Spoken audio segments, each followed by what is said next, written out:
Hello student, आप कैसे हैं? हिंदी क्लासेस में आपका स्वागत है।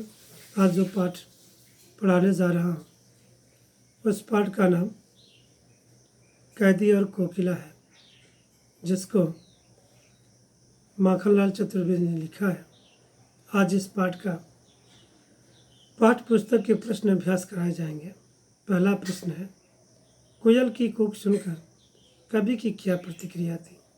उत्तर है, कोयल की कूक सुनकर कवि को लगा कि वह मानो उससे कुछ कहना चाहती है, या तो वह उसे निरंतर लड़ते रहने की प्रेरणा देना चाहती है, या उसकी यातनाओं के दर्द को बांटना चाहती है। उसे लगता है कि कोकिल कवि के कष्टों को देखकर आंसू बहा रही है और चुपचाप अंधेरे को भेद कर विद्रोह की चेतना जगा रही है।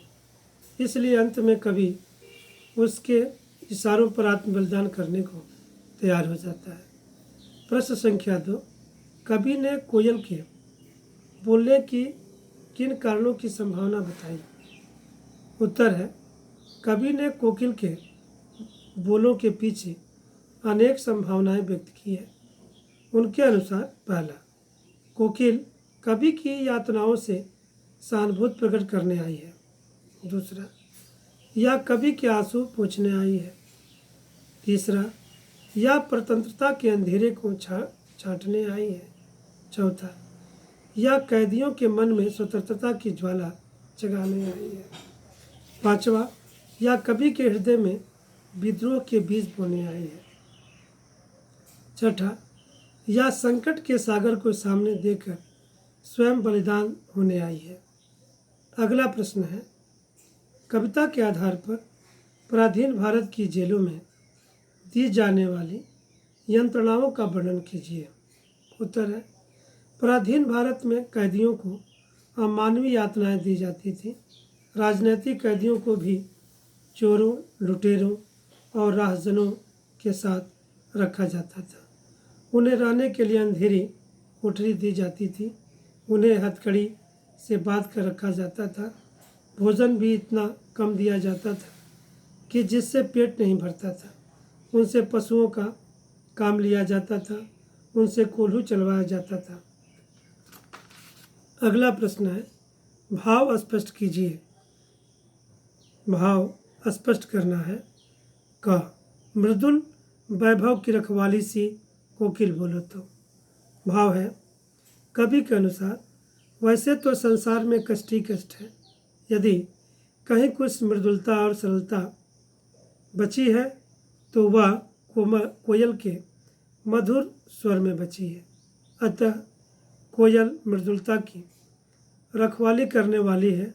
वह उससे पूछता है कि आखिर वह जेल में अपना मधुर स्वर गुंजाकर उसे क्या कहना चाहती है।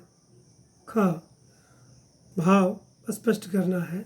हूँ मोट खींचता लगा पेट पर जुआ, खाली करता हूँ ब्रिटिश सकड़ का कुआं। भावार्थ है, इसमें जेल की असहनीय यातनाएं झेलता हुआ कवि स्वाभिमानपूर्वक कहता है कि वह अपने पेट पर कोल्हू का जुआ बांधकर चरसा चला रहा है। आशय यह है कि उससे पशुओं जैसा सख्त काम लिया जा रहा है, फिर भी वह हार नहीं मान रहा है। इससे ब्रिटिश सरकार की अकड़ ढीली पड़ रही है। अंग्रेज़ों को बोध हो गया है कि वह अत्याचार करने से भी वे सफल नहीं हो सकते। अगला प्रश्न है, कवि की कोयल से ईर्ष्या क्यों हो रही है? उत्तर है, कवि को कोयल से इसलिए ईर्ष्या हो रही है क्योंकि कोयल स्वतंत्र है जबकि कवि बंदी है। कोयल हरियाली का आनंद ले रही है जबकि कवि 10 फुट की अंधेरी कोठरी में जीने के लिए विवश है। कोयल के गान की सभी सराहना करते हैं जबकि कवि के लिए रोना भी गुनाह हो गया है। अगला प्रश्न है, हथकड़ियों को गहना क्यों कहा गया है? उत्तर है, गहना उस आभूषण को कहते हैं जो धारणकर्ता का गौरव और सौंदर्य बढ़ाए। पंडित माखनलाल चतुर्वेदी जैसे क्रांतिकारी, जिन्होंने स्वतंत्रता प्राप्ति के लिए स्वयं प्रेरणा से संघर्ष का मार्ग अपनाया था। जेल को अपना प्रिय आवास तथा हथकड़ियों को गहना समझते थे। उन्हें किसी गलत कार्य के लिए हथकड़ी नहीं पहननी पड़ी। उन्होंने स्वतंत्रता प्राप्ति के महान उद्देश्य के लिए हथकड़ियाँ स्वीकार की। अतः उनसे उनका गौरव बढ़ा। समाज ने उन्हें उन हथकड़ियों के लिए प्रतिष्ठा दी, इसलिए उन्होंने हथकड़ियों को गहना कहा। अब अगला प्रश्न है, काव्य सौंदर्य स्पष्ट कीजिए। क है, किस दावानल की ज्वालाएं देखी? उत्तर है, इस काव्य पंक्ति में जेल की यातनाओं को दावानल की ज्वालाएं कहा गया है।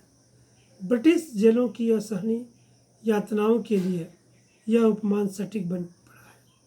दूसरा है, इसमें कोयल की कूक को चीख मानकर कवि उससे प्रश्न कर रहा है। कोयल का मानवीकरण प्रभावी बन पड़ा है। तीसरा, दावानल की ज्वालाएं में रूपकार, तिशयोक्ति तथा अनुप्रास अलंकार है। चौथा, प्रश्न शैली का प्रयोग प्रभावी बन पड़ा है। ख, तेरे गीत कहावे बा, रोना भी है मुझे गुना, देख विषमता तेरी मेरी, बजा रही तिस पर रणबेरी। उत्तर है, इसमें कोयल की मधुर तान और जेल में बंद कवि की यातनाओं का तुलनात्मक वर्णन बहुत मार्मिक बन पड़ा है।